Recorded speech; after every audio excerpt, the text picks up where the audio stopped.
Take control of the numbers and supercharge your small business with Xero. That's Xero.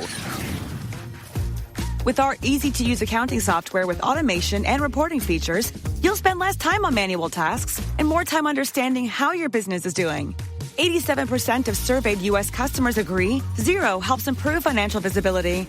Search Xero with an X or visit Xero.com/ACAST to start your 30-day free trial. Conditions apply. Fags, teeth. What else have we got? Freckles. Eavesdroppin.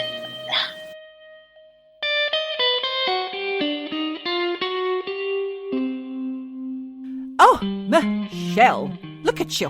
Look at me. Look at me. We're all looking at you, Michelle. Well, I'm just looking at you, no one else. Everybody's listening to you, though, hopefully, because it's a podcast. I know. It is a bloody podcast. It's called Eavesdroppin, and I'm Michelle. And I'm Geordie. Welcome. You're an eavesdropper because you're listening. You're listening in. Congrats. That's what you're doing right now. Yeah, congrats. Well done God, for you're listening. clever. You don't even have to do anything. You just stand there. That's all you do. I know. So easy. Just stand there and listen, for God's sake. And don't interrupt me. I hate that. Oh, do you know what? I'm an interrupter. I grew up believing that interrupting was contributing in a natural way. I felt like it's actually like getting into the conversation. But over the last probably 10 years, there's been this whole shift. You're not allowed to throw some conversation in. You have to stand back and listen and wait till somebody's finished speaking. My God, it's boring. What about silence, Michelle? Have you ever had any of that? Is that nice for you? Is silence golden? You know, I did a 10-day silent retreat where I literally did not, well, I screamed in the woods, but apart from that, I didn't speak to anyone for 10 days. Now, my fiance, he can't believe it. He thinks it's bullshit and that I made that up, but it is, honest to God, hand on heart, true. And you've been making up for lost time ever since. What? I'm actually a very quiet person. What? I would say I'm a quiet person. Silence there from Geordie. I was just waiting for the silence. Just wondering if she needed to fill it, and she did. Well, it's not great podcasting fodder, is it? A bit of silence. So listen, guys, you are our lovely listeners, and you come back week after week. And actually, by the time this comes out, I will have met one of you, one of our patrons. What do you call them? Eavesdroppins. Eavesdropper and patron. So for the month of October, you will be able to hear a little chitty chat with a couple of eavesdroppers. I won't say their names. You've got to go and pay a penny, spend a penny, in fact, and find out for yourself. They know who they are. Oh, it's so wonderful. We do love meeting you when we can. How lovely. Oh, God, it's so much fun. It's gorgeous. And actually, I will say that this particular eavesdropper, who's been on a bit of a world tour, or a tour of the British Isles, has also met someone very famous. And she is going to tell us about it on the Patreons. So do tune in. How exciting. I'm going to bloody tune in. I want to hear all about it. I'm not telling. I'll never tell. Wonderful. That's a creepy little girl voice there, or creepy little monster voice. I actually feel like you could have been a ventriloquist dummy the way you said that. Except my mouth was wide open. Yes, I know, and your head wasn't spinning around like some crazy doll. I don't know. What's but anyway. happening? So, telly Rex. Do you know what? I feel like it's autumn. It's time for telly. It is. It's getting cold. You don't need a weather report, but over on this side of the world, it's getting cold. All you want to do is curl up on the sofa with a nice blanket, maybe a hot water bottle. Oof. Hot chocolate with some vegan marshmallows in there. Yum, yum, yum. Not vegan, but yes, I'd love that. Why do you want the gelatin? I love a bit of gelatin, and you do too. You love a wine gum. Oh, I've seen you smash a packet of them. I do, and I don't look at the ingredients because I like it too much. I like to think that it is not a horse's hoof in there or whatever it's good for is. You, Michelle. A cow's hoof. It's no, collagen. It's not. Keeps your hair glossy. Oh, God, don't say that, but I do love a wine gum. I know you do. What else do you have on your snacks for TV? A cat. Oh, you're snacking on a cat. Chewing on a cat tail. No, let's see. Now, I'm actually going to Sweden relatively soon, where whenever you watch anything, you've just got to have a bag of goodies. That's what they call the sweeties. Loose candy. Uh-huh. Loose candy. Loose candy. Goodies. Godis. God, they've got some good ones. Have they? Oh, man. What, like Australia? Teeth? Do you remember teeth? Oh, the teeth. fags. Teeth. What else we got? fags. Freckles. Bananas. Pineapples. Musk stick. I've got a bag of those here in the cupboard. Oh, my goodness. Brought them back from Australia, and I was like, oh, my God, they're so precious. I opened them up the other day. They're just rock hard. You can't eat them. I was so upset. I was like, that is a lesson there. Yeah. Do not wait around. Do not save it for good. Just fucking get in there. Just get them down your Gregory Peck immediately. I know. And also in the cupboard. It is the cupboard of joy, but it's almost like it is a TARDIS, because I think, there's nothing in here. And then all of a sudden I'm finding a Darrelly Easter egg that's still in there. It's still in date. Don't worry. I ate half of it the other day. I've got minties in there. Oh, wow. Someone's been to Australia. Yes. All the things I brought from Australia and thought, I've got to save those. No, I'm just going to chomp right through them. I will say, right now on this side of the world, and maybe it's only Switzerland, I don't know, they do this thing called Lebkuchen, which is like a German. Soft gingerbread. Yes. I know it. Lebkuchen. They're doing a limited edition seasonal one filled with apricot covered in dark chocolate. Oh, God. Fucking delicious. I've already smashed through a bag of them. I'm not crazy about the Lebkuchen, but actually that sounds really good. Do you know what? I'll have to buy you a bag and send it your way, because honestly, once you have one, can't stop. It's hard to stop. Okay. Better than Pringles. Once you have one, you just can't stop. That's our snack convo. What are we watching while we're snacking? What's on the telly? Right. Telly Rex. You know that my fiancé, he loves a Scandi noir. Yes. True crime. As do you. Just a crime thriller. Yes, I do. But also it's because we can both sort of watch it and both enjoy it. Danish thriller called Fatal Crossing. Facial? Facial! It's not a facial. Oh, my God. It's a Fatal Crossing, and it is on SBS. If you are in Australia, you can stream free, is what they say. Stream free. Andreas loves it. He always has to comment on that. He's becoming Australian. A little bit. Oh, we got sent this thing from my brother-in-law. It was an Aussie guy. All he was saying is, in a supermarket, bottle of water is 50 cents. Go to the movies, it's $2.50. You go to the gym, it's $4. And he was just going on and on about the price of a bottle of water, and he's like, they're all cunts. Just cunts. Is this a television advert for the government or something? No. In Australia? I mean, it could be. I actually wonder if cunts will become like in... Don't be a cunt, vote Labour. Yeah, don't be a cunt. It's part of the vernacular now. Oh, sure is. But he was a very happy chap, actually. Maybe I'll pop that on the Patreon. Do it. Now, yes, so Fatal, not Facial. Fatal Crossing. I do recommend it. I haven't finished it yet. Now, there is something I do want to watch. What? It's called Task. And it's got Mark Ruffalo in it. Ruffalo? Now, Mark Ruffalo, or Ruffalo, however you like to say Ruffalo. I think that he looks a little bit like our friend of the podcast, Tim the Magic Music Man. I knew you were going to say that. Yeah, recently he looks more like him, doesn't he? He has grown into his Timness. Yes, he has. And he and Tim could be long-lost brothers. They could. I was watching the trailer for it. I'll pop that on the Patreon. See all the things you're missing if you're not a Patreon patron. Put a little picture of Tim the Magic Music Man next to him as well. Separated at birth. I love it when you see people that you think... Then it gets distracting though, doesn't it? What, because you think Tim would never do that? You think, oh God, I wish he'd stop looking like Tim. Or there's the actor Kieran Hines, the Irish actor, character actor. He's in loads of amazing things like The Terror, and he was Mance Rayder or whatever his name was in Game of Thrones, got burnt on the stake. Well, he looks identical to my brother, but a bit older. Yeah. I find it very distracting. Of course. And then obviously every time, anyone's watching Sex and the City, they're thinking, bloody hell, there's Geordie again. Kim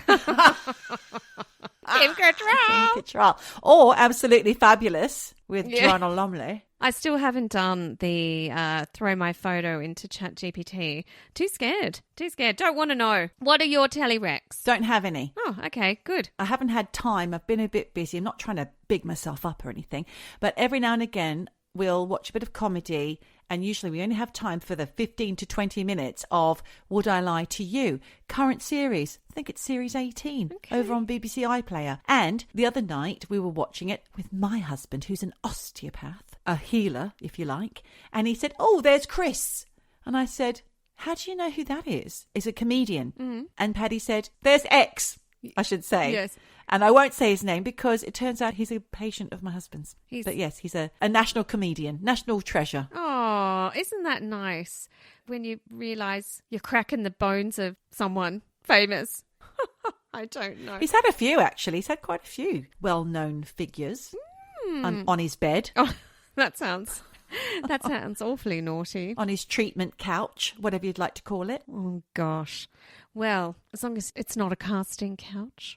We're not going down the Epstein road here, but what we are going down the road of this episode, Geordie. Yeah, I think I know. In fact, I do know because we talked about it. Yes, and you gave me this fucking cult to look into. Oh, you're a cult. You're a cult. Ah, you bunch of cults. Honestly, it's a little bit fuck you, Geordie, for giving me this story. Sorry. No, because I'm not sure that you knew what you were handing me when you said maybe you should look into this, because I'm not sure I would have gone near it. Oh, you did.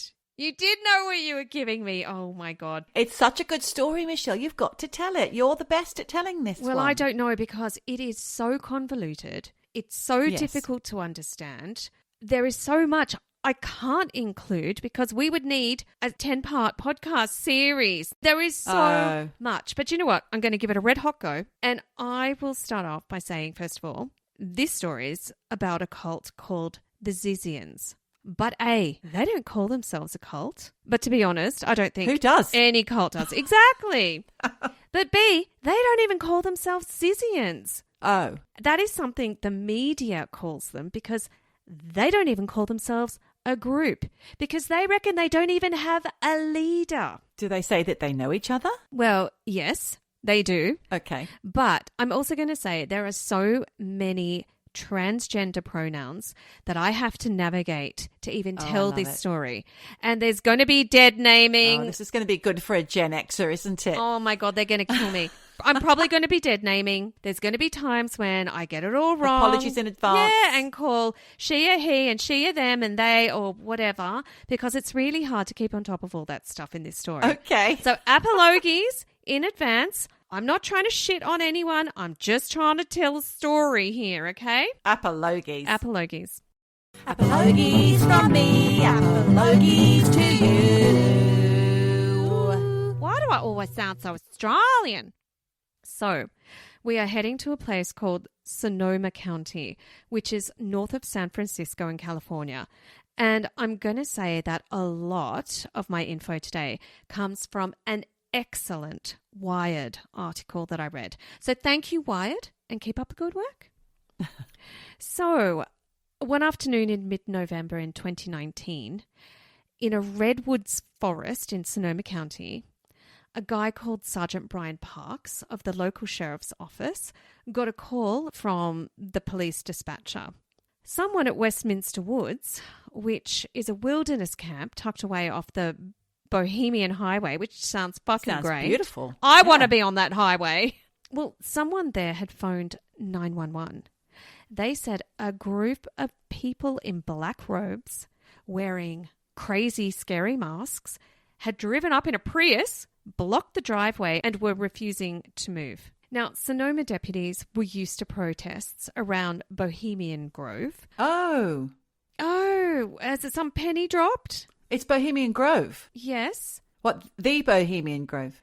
It's a secret men's club for politicians. Yes, I thought you said Bohemian Road. Highway. Bohemian Highway, yeah. Yes, but it's going to Bohemian Grove. Oh, yes, I know what Bohemian Grove is. We've talked about it. Have we? Yeah, Secret of course. men's club. Yes. Politicians, businessmen. Yep.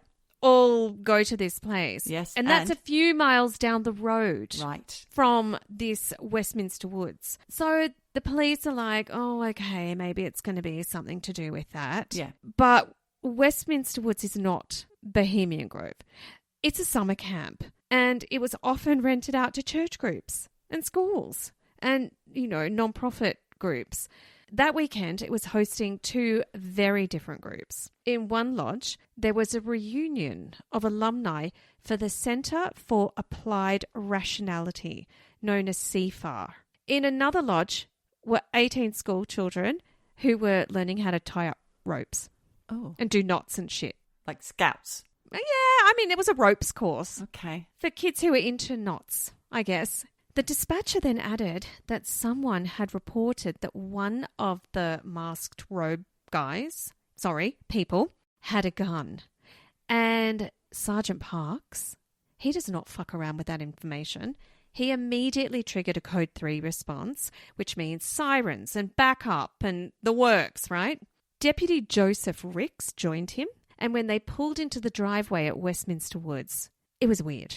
In front of the Prius were 4 people in long black robes and V for Vendetta masks. Oh. You know what that is? Yeah. It's like the little Spanish... Yes, I do. Yeah. Spanish moustache. Yes, I absolutely scary love mask. that graphic novel by Alan Moore. Right. They were wearing those masks and they were chanting strange stuff about AI. Oh. And they had flyers that said things like, CFAR's leader discriminates against trans women, and CFAR did not appreciably develop novel rationality/mental tech. That's a lot of words. It's not a catchy flyer, but that's what the flyer said. Sergeant Parks, who had been told someone there had a gun, he drew his gun and told them, get on the ground. They shouted back, saying, if you're going to search us and do these things, we want same-gender officers. But Deputy Parks and Officer Ricks couldn't tell bloody Arthur from Martha under those masks and robes. But later, they found out that these 4 people, whose gender at birth was male, they now all identified as trans women. So, like I said, they'd been told there was a gun, but turns out there was no gun. Only a bit of pepper spray on these trans women. Gosh. All 4 of these trans women refused to give their names, so they were arrested and taken to the police station and fingerprinted. And that's how they found out who they were dealing with. Right. Trans woman Emma Borhanian, trans woman Gwen Danielson, trans woman Jack LaSota, known as Ziz, and trans woman Alex Leatham. Meanwhile, for anyone who's wondering, the kids at the camp are all fine. Okay, good. Thank God. Yes. No children were hurt. The 4 were charged on suspicion of conspiracy, false imprisonment, child endangerment, and masking their identities for unlawful purposes. And of course, the media jumped on this crazy story because it's like a cult-ish protest. School children evacuated under the threat of gunfire, trans women in masks, only being identified by fingerprints. Apparently, the media dead-named all of these trans women, which, of course, then set the LGBTQ community on fire. They were furious. Yeah. But this is all just the tip of the iceberg. All 4 of them had histories in the Bay Area's rationalist and effective altruist communities. And if, like me, you're thinking, what the fuck does that even mean? Yes. It's basically a loose network of people obsessed with decision theory, AI safety, and the idea of heroic responsibility, meaning you take the fate of the world on your own shoulders. This all sounds a bit meta. It all sounds a bit high-end genius almost, like an IQ club, high IQ club or something that I should not be attending. Well, they are. They are all, incredibly gifted developers and software geniuses, and they think in a different way, to me anyway, because, I'm not bad with tech stuff, but Jesus Christ, half the time I'm struggling. CFAR, the group at the Woods, was an offshoot of the Machine Intelligence Research Institute known as MIRI, which was founded by Eliezer Yudkowsky's writings. That guy is the one who warned the world 15 years plus ago about AI was dangerous. Right. He warned everyone about artificial intelligence. What's his name? Eliezer Yudkowsky. Okay. So CIFAR ran workshops on how to think more clearly about existential risk, looking particularly at AI and the kinds of events that could wipe out humanity. So they're taking what this guy is saying seriously, and they've created a society about it. Now, Ziz, who was born in Alaska and was a computer genius, who had interned at Oracle and NASA, but we're going to call Ziz she, because she's a trans woman now. Right. I have to say, when we were talking about this and I said, oh my God, the guy's really cute. Yeah. It turns out it's actually Ziz, who's now a trans woman, but they identify as trans, but they haven't had any of the surgeries, hormones and stuff. Okay. So Ziz is going to be she. She'd been part of all of those kind of computer AI circles since 2016. She'd gone to CIFAR workshops, blogged about AI safety in a kind of weird way, and had clashed with the organisers of CIFAR, saying they were corrupt, hypocritical, and were transphobic. Her posts were crazy ramblings, often with bizarre theories like debucketing. What's that? Oh, God, it's where you have to, jailbreak your mind. What? Into psychopathy. Yeah, it's weird. He's also come up with a term called vegan anacrotranshumanism. Because, yes, Ziz is vegan and she calls meat eaters flesh-eating monsters. Oh. So in 2017, Ziz and fellow trans woman Gwen, who also is kind of hot. Steady on, Michelle. When they were guys, they were kind of that feminine kind of dude look that I always have found attractive. Gwen was another engineer from Washington State. Together, they bought a World War II tugboat because they were pissed off about the state of the housing crisis in the Bay Area in San Francisco. Sounds sensible. They called this tugboat Caleb, and it was an old Navy vessel, and it was rusty as shit. But they dreamed of making it the flagship of a rationalist fleet of boats where people could live beyond government interference and work on AI safely. And work on AI safety. Because everyone's concerned. Yeah, all these smart tech people are like, fuck, man. They're so concerned, yet still it powers on. Still it goes on. Yes, because it's out of the Jack in the box is out of the box. Jack's out of the box. Jack's out of the box. And you can't put it back in. It's gone. It's like trying to live without mobile phones. Yeah. No one can do it. Yeah. No one can now live without AI. It's fucking beyond all of us. And people predicted this and they're fucking terrified of it. All the smarties, all the techie smart people are fucking scared about our future. So they're on this rusty piece of shit called Caleb. They sailed it down the coast from Alaska to San Mateo, but this boat was fucked. Uh-oh. It was barely seaworthy. And eventually they dumped the boat, left it to rot. It was eventually found by the Coast Guard and taken out to the sea, like to the middle of nowhere. Yeah. And sunk. Oh, my God. So that's going to be an interesting shipwreck in God knows when.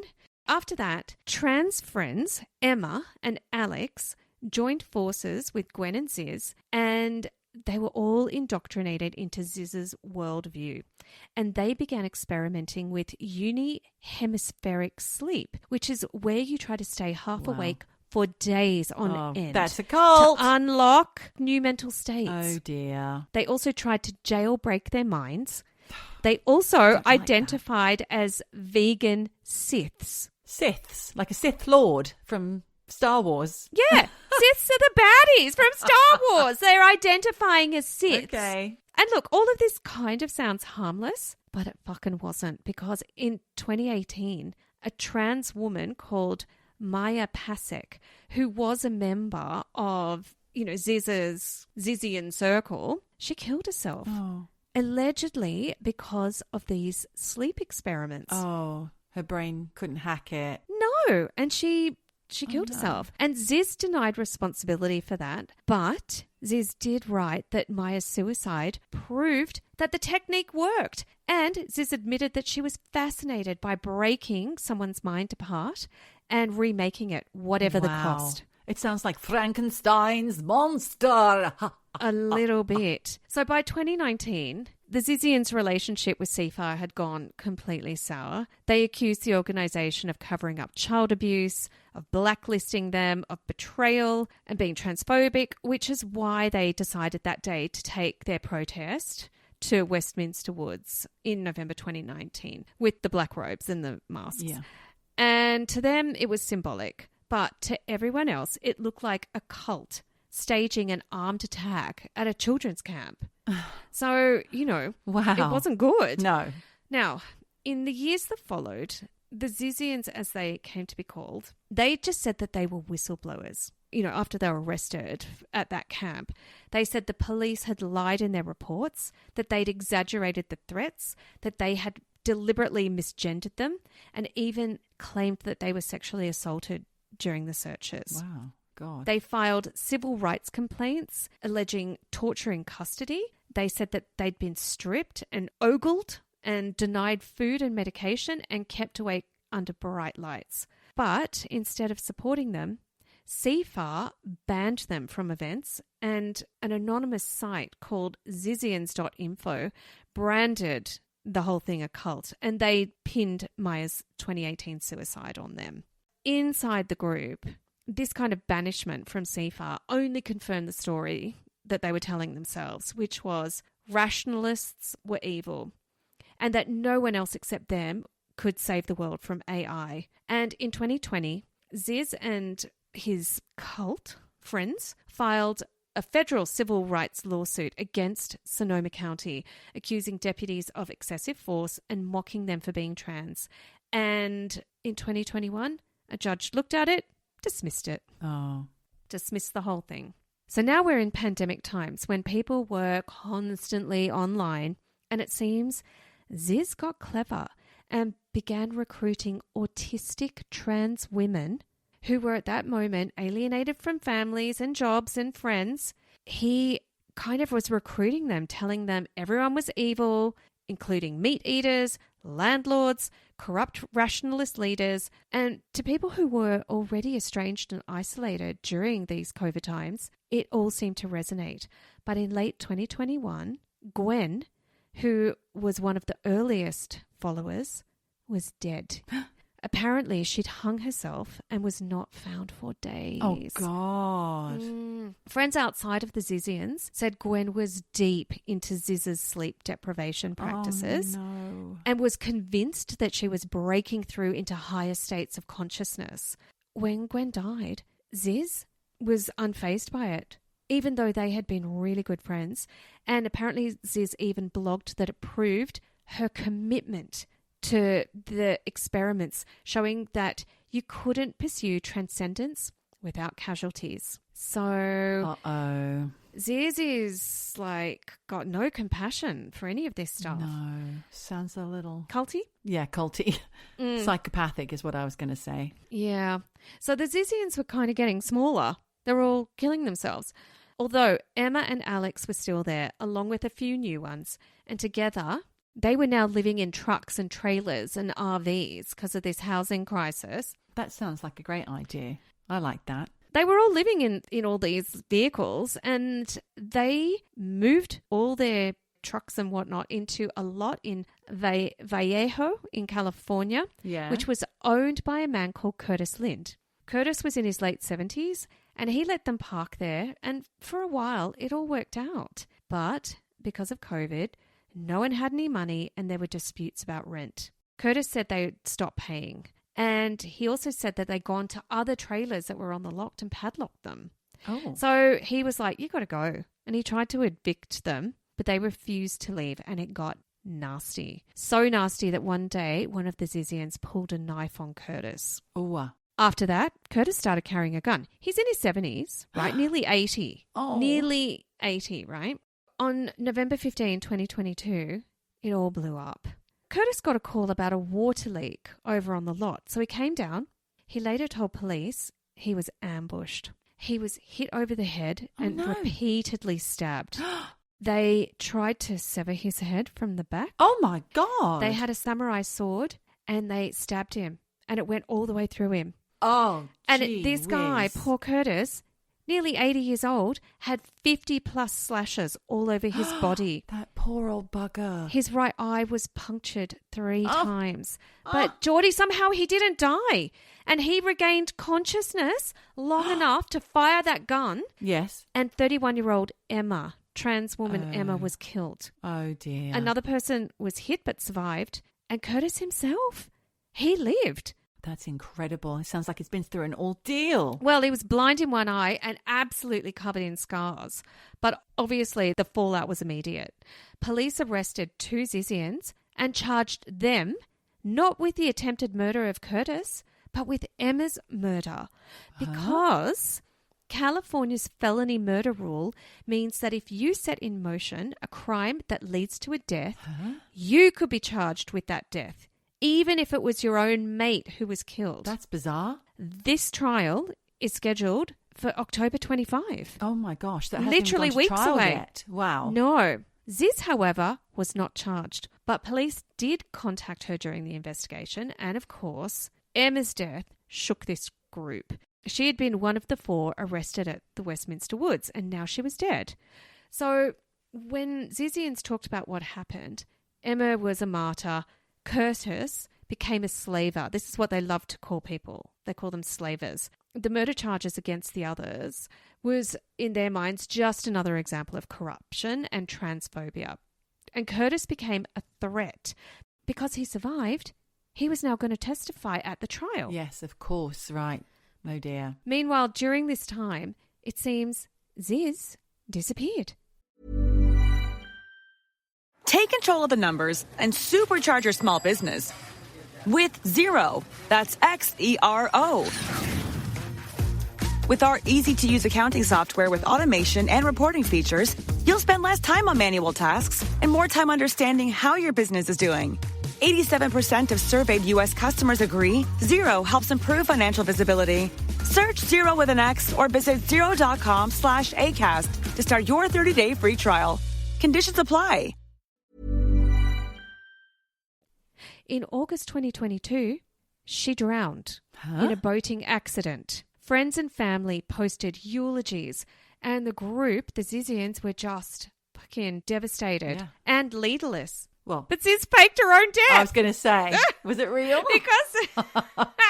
because in January 2023, when police were searching a Philadelphia hotel room for a gun that was connected to another case, they found Ziz alive. Staying there under her own name. So they arrested her on an outstanding warrant from California, but she was bailed and disappeared again. But that same month, Pennsylvania State Police were called to a house in Chester Heights for a welfare check on a couple called Richard and Rita Zizians. Forgive my pronunciations. Now, this couple, they were in their late 60s and early 70s. They hadn't been seen for days.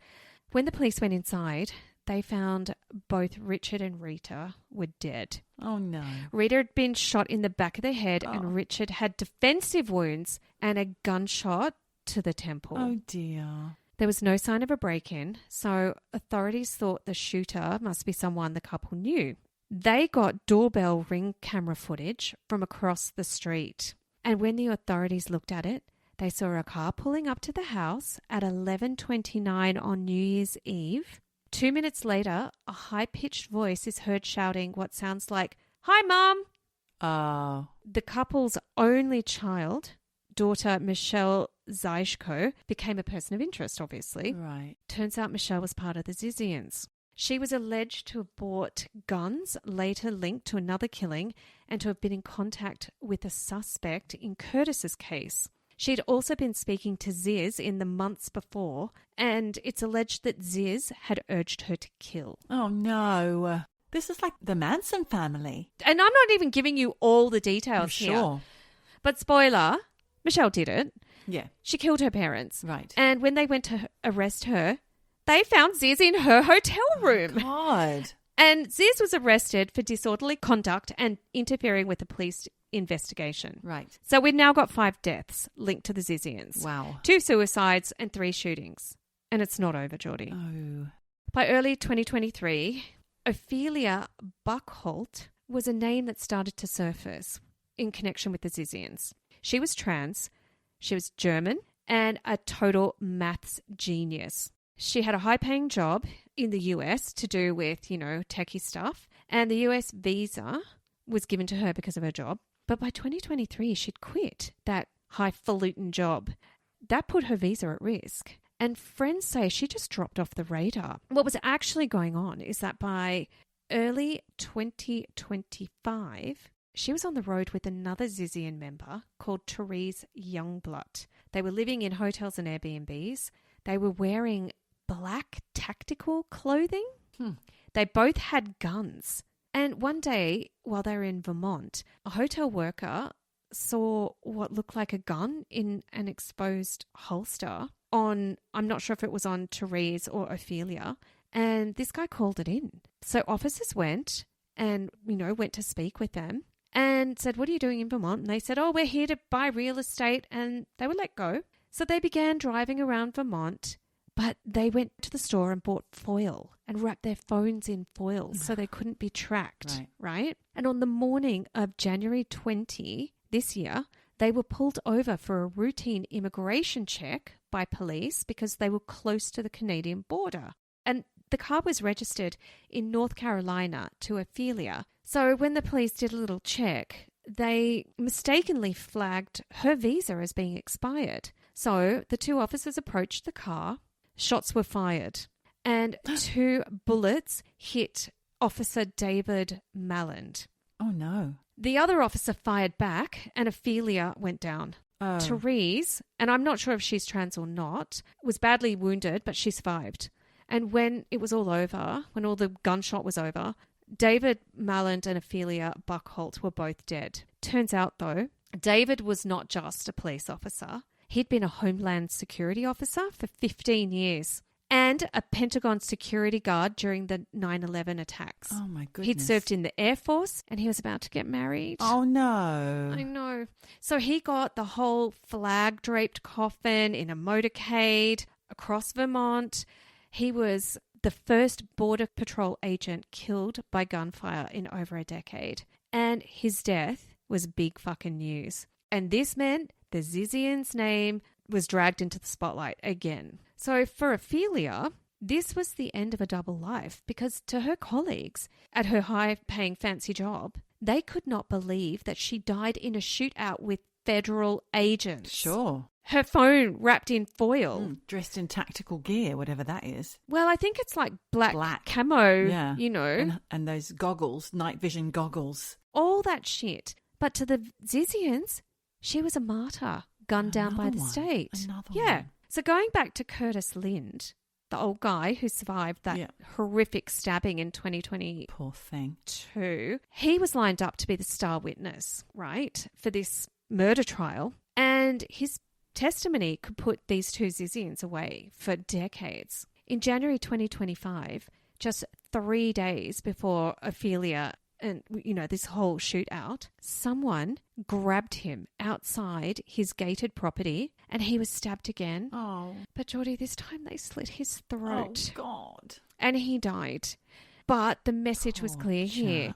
They were going to silence this witness before the trial by any means possible. So prosecutors moved quickly. They charged a 22-year-old data scientist who in turn tried to make his crime into some kind of a message because he dictated a statement to reporters addressed to Eliezer Yudkowsky, the AI guy himself, calling himself a disillusioned student. Oh. But Yudkowsky refused to read this message, saying audience should not be a reward for crime. Okay, fair. Very fair. So, to recap, in 3 years, there had been 6 deaths tied to the orbit of Ziz and her followers. Emma, Richard, Rita, Curtis, Ophelia, and David Malland. You also had the others that were stabbed, shot, traumatized, and you had the suicide victims. Yes. And these court cases are stacking up, right?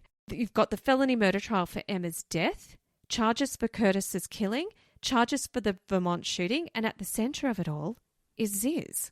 Now, in February 2025 this year, because Ziz has gone missing again, Right. the chase ended because a property owner in Frostburg, Maryland, spotted a camper van trying to set up on his land. He recognized somehow Ziz's face from the news and called police. And Ziz was arrested on the spot for trespassing, obstructing an officer, and transporting firearms. Oh, you don't want that on your property? Nope. And there was an outstanding California warrant as well. And this time, Ziz was not bailed. She was denied pretrial release and remains, to this day, in custody. Although earlier this month, Therese Youngblood, who was indicted for shooting Emma, pleaded not guilty to murder, although the prosecutors are going for the death penalty against her. Wow. Like I said, this is all happening in the next weeks. Yes. So let's see how that pans out as an indication of what might be in store for the rest of the so-called Zizians. Wow. And that's where we are at. That is controversial, Michelle. And I have to say, I'm so glad I flung you that story and I didn't try to deal with it because it's an awful lot. Congratulations. Well done. You did a fantastic job. Thanks, you. But fuck me. And I didn't even tell you half the details. No. My God, it's a crazy story. We've got the link to the Wired article. Yes, if you're on Patreon, please. I've put a load of links. Take a look. You're amazing. Thank you. We appreciate you, Michelle. We heart chill. Ta, love. We swear a lot. We swear a lot. We swear a lot. Get back. See you next Tuesday. Sorry, Mum. Whilst we're on the subject of cults and crazy current cults and a little bit kind of meta and very of the times cult, your cult, the Zizian gang, they're all about AI and maths genii and transgender and odd pronouns and thinking that you're a Sith and all of these kind of very modern things. I've got something involving the so-called sovereign citizen movement. It's a cult calling themselves the Federal Postal Court or Court for the People. Okay. Side note, if for those who have not heard of the sovereign citizens movement, those of you who are not on all those political feeds on Instagram, they're also known as SovCits. And it's a loose network of anti-government tax dodgers and conspiracy theorists. And I'm sure that if you are one, you won't like me describing you as such. But they believe they're not subject to the law unless they personally agree to it. Oh. Yes. What? So if I don't personally agree to thou shalt not kill, exactly, I'm not responsible. I can't be jailed. You can do what you like. Bloody hell. Sovereign citizen. Do what the hell you want. I don't think it works like that, but okay. They're giving it a red hot go. Yeah, the whole thing started in the US in the 70s and it spread to Canada, the UK, Australia and beyond. And their ideas are known as pseudo-law, which are things like writing magic phrases on a bill to avoid paying. So instead of paying the bill, you just write alakazam or whatever and it's supposed to go away. I don't know. You can write whatever you like write some gobbledygook on there. And that means I don't have to pay that under my law, which is my sovereign citizen law. Don't have to pay that. They refuse to show their driver's licenses when prompted, and they declare debts illegal if they see fit. Why do they even have a driver's license? If they're not in society, they don't need it. They can just get in the car and go. Exactly. Pick up their panties and go. Well, as you've said, Michelle, none of this has ever really worked. It's never stood up in court. But in times of crisis, these groups often grow, preying on people in financial or legal trouble. Hence their popularity right now. And the leader of the Federal Postal Court is a man who is 59 years old and his name is Mark Christopher, or as he likes to call himself, the Chief Judge of England and all dominions. And he found followers willing to buy into this nonsense. Okay. God complex much? Yes. Well, people like married couple, Sean and Sheeza Harper, a middle-class couple who handed over nearly 30 grand to him, hoping that he would make their unlawful mortgage disappear. So weird. They could have just paid off their mortgage, but no, they decided that was illegal. So they gave him 30 grand to make it go away. It doesn't make sense, people. Just pop that on your mortgage. Honestly, the whole scheme was straight out of a conspiracy theory fever dream. Mark Christopher convinced his followers, or sheriffs as they were known, that they needed to stand up against Nazis who, in his words, were going to mutilate their children. Always the children. That's how they get brought in. Well, you just say, save the children and everybody freaks out. But and Nazis, they jump on any old... they're like a few decades too late. He's changing the narrative. He even said that they should use bats if they needed. Not flying bats, Michelle, but to beat people with bats. Oh, baseball bats. The Nazis. Okay. Yeah, go get the Nazis with bats. Of course, this isn't his first scam, because about 10 years ago, he was fronting dodgy seminars flogging something called Miracle Mineral Solution, which is basically bleach, as a cure for cancer, HIV, autism, malaria, you name it. No. Did you have to drink it? I don't really know what they had to do with it. He claimed he could cure 800 people of malaria in one sitting room bleach brew up. Oh my God. Doctors called it appalling, immoral, dangerous. But he slipped through the cracks and wasn't charged. So fast forward to 2023, he reinvented himself as the head of the Federal Postal Court. So this guy's already got form. Yeah. And now he's discovered, sovereign citizens. Yep. I know. I'll start a club or a group. Or a cult. Or a cult, let's call it. Call it what it is. So it's based heavily on the sovereign citizen movement. Some of his teachings were things like a made-up language called quantum grammar that supposedly gives him power over governments, courts and corporations. Quantum grammar sounds a bit like, London Grammar. Lovely band. Yeah. Well, very much like some of the things that you were saying that was written on placards in your story. To you and me, it's nothing more than a word salad, Michelle. Yes, it is. But people bought it. Well, if they had a feeling of what it meant, I guess it could be quite enticing. But when you don't know what the fuck the placard means, you're like, huh? Exactly. He had paid up followers, people who had given him cash for online courses going for thousands of pounds, even an e-book claiming to reverse cancer. Oh my God, so dangerous. He claimed there were hidden meanings buried in everyday words. For example, harmless terms like person, nice, or even smart meter really have sinister undertones that are secretly harming people around the world. Oh my God. And people followed him? Yeah. Christopher was born in Singapore and later moved to East London, and he built his following around these bizarre linguistic theories, selling the followers, all his insider knowledge to those willing to pay the price. And he promised he could wipe out mortgages, and that's how the Harpers got sucked in.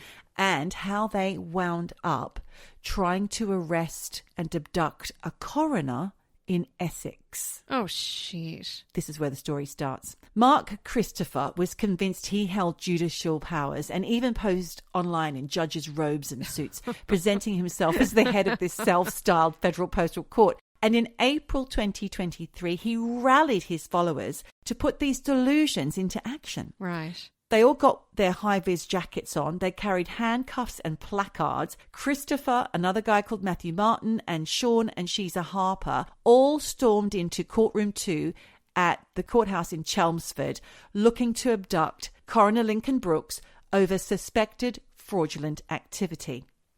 So the 4 members of this group turned up and were looking for Lincoln Brooks.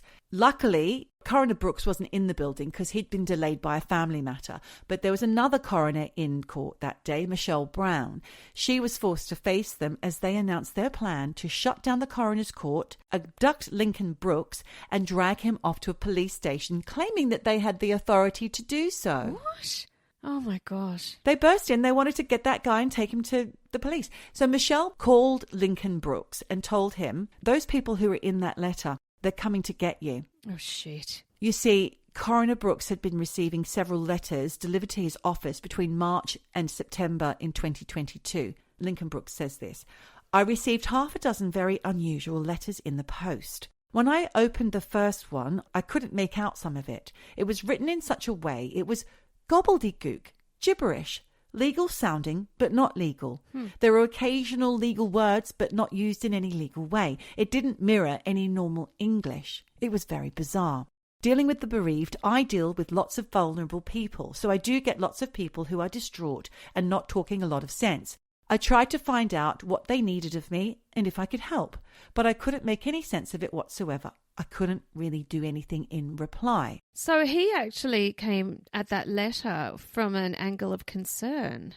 Yes, he did, because he deals with distraught people all the time, being a coroner. Yeah, bless him. Then when Coroner Brooks found that some of the letters had been stained with fingerprints, DNA, saliva and blood, Oh, things took a sinister turn, Michelle. at least it wasn't pee-pee or poo-poo. No, thank God for that. So Mark Christopher had accused Coroner Brooks of detrimental necromancy and warned him that corporal punishment may be administered. Mark Christopher even claimed the entire coronial process was illegal and accused Essex Coroner's Court of interfering with the dead. So when Coroner Brooks heard they were in his court to get him, he turned that car around and drove home as fast as he could, Michelle, saying he feared for the safety of his family. Oh, he's a good guy, isn't he? The plot was described as frightening and meticulously planned, leaving both the coroners, Michelle Brown and Lincoln Brooks, traumatised. Coroner Brooks later said he's had nightmares and flashbacks and is now hyper-vigilant about his family's safety. You would be. But you'll be pleased to know that the group were later arrested that day in Chelmsford and Southend. But you're wondering, why did he choose the coroner as the target? You know, if they think they're above the law, go high, mate, go high. It's a bit random, yeah. I know, it's weird. The job of the coroner is just to give closure after the death of a loved one and hold organisations to account when things go wrong. Why did Lincoln Brooks incur their wrath? But according to cult expert Dr. Alexandra Stein, it comes down to control, as we know. Dr. Stein says, cults have to keep their members busy. They have to keep them engaged. If members have time to think and reflect, they might realise it's all nonsense and leave. Right. She says groups like the Federal Postal Court deliberately try to isolate followers from family and friends. And on Mark Christopher's website, for example, he offered a £280 course teaching people how to overcome and destroy the devastating effects of narcissists and psychopaths. Do you know what? I bet you he actually got a lot of sign-ups. Yeah, of course. Float that on social media. Yeah, I mean, you know, there are a lot of people who say, oh, yeah, my ex-husband was a narcissist. Yeah. You know, and people are trying to navigate what that really means. So if he had any kind of legitimacy somehow with that course, people would be signing up and fuck knows what they were being told. Yes, exactly. Dr. Stein calls this textbook cult behaviour, making outsiders seem wicked and dangerous so members feel they have nowhere to turn except the group. And it worked. In court, one of the group broke down, once they had been caught and they were being tried, one of the group broke down in tears, and that was, I think, Mark Martin, I think his name was, broke down in tears as he defended Christopher, saying the leader had saved him from bad influences. And Mark Christopher even let him access the £7,449 online university course for just £1, which was enough to make the guy feel qualified to act as his bodyguard during the attempted abduction. Oh my God, that course worth 1p. The Harpers, meanwhile, described Christopher as a teacher who opened their eyes to things they never would have known without his lessons. And they probably would have been happier for it, to be honest. Well, they would have been 30,000 richer. They denied being part of a cult at all, insisting they only went to stop the fraud. The fraud's on against them. Mm-hmm. But Detective Chief Inspector Nathan Hutchison of Essex Police disagrees. He described Christopher as a radicalizer with charisma, someone who preyed on vulnerable people in debt or crisis. And during their trial, the defendants were disruptive, heckling the judge, appealing directly to the jury, and shouting over the evidence, except for Christopher, who refused to speak. Silent witness. Silent witness. Police consider him such a serious risk that he was remanded in custody from the moment of his arrest. And all 4 members denied the charges, but a jury found them guilty of conspiracy to kidnap and false imprisonment. And now they've been banned from every courthouse in England and Wales unless they've got prior permission. And they're barred from contacting coroners Brooks or Brown ever again. Yeah, too fucking right. Mark Christopher ended up being sentenced to 7 years in prison, and his followers, Matthew Martin, his name was, Sean Harper and Sheza Harper, were each given 30-month sentences. They all held fake titles in this made-up court, from sheriff to postal inspector, by the way. That was their names given from Mark Christopher. Prosecutors said they were part of an online subscription movement with a significant following, where Christopher sold courses for thousands of pounds and persuaded people that they were above English law. Oh my God, it's desperate, but it works. It's working. Even during the trial, the group insisted that the allegations had been blown way out of proportion, and Martin even claimed he was acting with King Charles III's approval to tackle state child trafficking. Now we're into delusion territory. Oh my God. Okay. So how's that from modern day cult, Michelle? A coroner accused of black magic, a courtroom stormed with high-vis and handcuffs, and a self-proclaimed Chief Judge of England who's now serving time in prison. All in a day's work, here at Eavesdroppin HQ, rounding up the cults so you don't have to. Oh, God. The modern day cults. Guys, keep your wits about you. Don't fall into the trap. Don't fall into the trap. Giving someone money to save money doesn't make sense. No, it doesn't. Just pop it on your mortgage. Or pop it in the Patreon. Yeah. Pop it in our penny slots. Oh my God, you sound like a cult leader now. Give us all your money. I really feel sorry for the people who are so lost and so vulnerable that they fall for these scammy, culty leaders. But my God, what a ride. What a wild ride. Well, with that in mind, I think it's probably time for us to wrap it all up because, my God, it was a helter-skelter almost, Michelle. See what I did there? Yes, I do. We got to wrap this bitch in plastic. Or in foil. Or in foil. Do you think that's real? Is that a thing? I don't know. Let's try it. Well, you might be trying it because you're so frightened of your privacy, protecting your privacy. Wrap your phone in foil overnight. It just seems crazy. And actually, I watched a really brilliant TV series called Better Call Saul. And it's a spin-off of Breaking Bad, but in some ways even better, I think. And actually, one of the lead characters, he was the main character, the blonde one from Spinal Tap, whose hair you sometimes have when you get rained on. You look a bit like him. Davidson Hubbins. The guy who played him, can't remember his name. He's the lead actor. I think he's one of the guys from that group of comedians who do all that, A Mighty Wind. Yes, exactly. He's in it. Waiting for Guffman. He's absolutely brilliant. But he's, kind of old and a larger man these days. Gent. He plays a brilliant lawyer, but he thinks that his body's being invaded by the electromagnetic waves, and he covers tinfoil hat, his whole house, and he has a suit with foil on the inside. It's really intense. Wow. That sounds like a good television recommendation, Michelle. Oh, it's wonderful. I honestly, even if you've never watched Breaking Bad, you don't need to. You can jump into this. Because I haven't. Absolutely fantastic. All right. I was very sad when it was over. Yes, it does remind me of this. He had foil everywhere. I just think, God, what a fucking sad way to live. Guys, protect yourself. Live in the moment. Just live in the moment. You only get one life. Enjoy it. And use that foil for roasting a chicken. Or a tofu burger, if you're Michelle. A tofu burger, indeed. And with that, Geordie, there's really only 3 things left to say. I believe that they might go something like this. Wherever you are, whatever you do, just keep eavesdropping. Eavesdropping. Eavesdropping. Dropping. Eavesdropping. Dropping. Eavesdropping. Eavesdropping. Dropping. Eavesdropping all day long. Eavesdropping, this is the song. drop it like it's hot. Take control of the numbers and supercharge your small business with Xero. That's Xero. With our easy-to-use accounting software with automation and reporting features, you'll spend less time on manual tasks and more time understanding how your business is doing. 87% of surveyed U.S. customers agree Xero helps improve financial visibility. Search Xero with an X or visit Xero.com/ACAST to start your 30-day free trial. Conditions apply. This is Hannah Berner from Giggly Squad. O-Pill is the first over-the-counter daily birth control pill available in the U.S. Let's be real, getting a birth control prescription is not always easy, and it's so much admin. In fact, about a third of women face barriers to access prescription birth control.